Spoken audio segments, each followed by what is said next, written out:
This video is part of the Texas Digital Library's Texas Data Repository.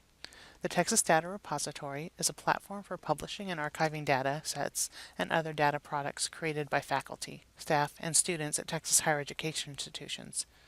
This video will cover how to use DVUploader for bulk file uploads.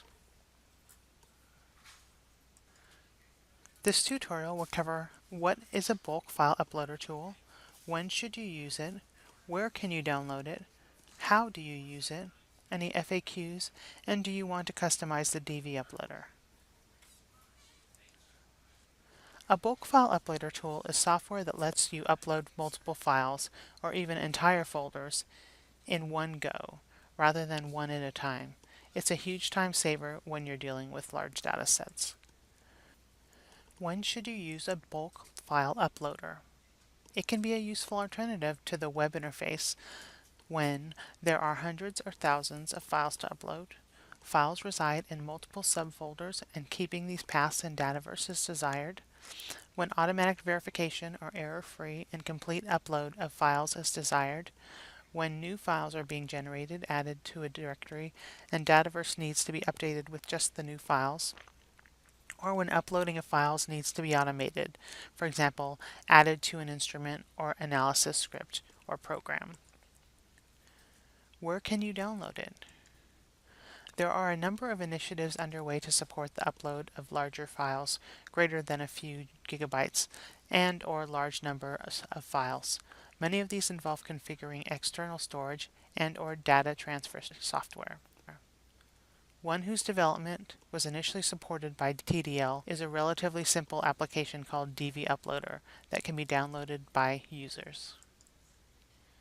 The DVUploader is a Java application packaged as a single jar file. You must first install Java if needed. DVUploader requires version 8 or greater. Download for most operating systems is available from java.com in download. Mac users may need to download a Java JDK from, for example, adopt to open JDK at net or oracle.com tech network Java SE downloads indexed HTML instead. You may wish to ask your local IT support organization about which Java download they recommend. Any warning about Java not being able to run in the user's browser, MS Edge is one where the warning is shown, can be ignored as the DVUploader does not run in the browser. How do you use it? Download the DVUploader version 1.3.0 beta.jar file to a directory on your computer. Run the jar with the following command line where API key is replaced with the API key generated by the user in Dataverse. The dataset DOI is replaced with the DOI of the target dataset. The server URL is replaced by the URL of the Dataverse server being used with no trailing / and do not include any path to a specific Dataverse on the server. And director or file names is replaced by the name of a directory and or a list of individual files to upload. The output from the DVUploader looks like this.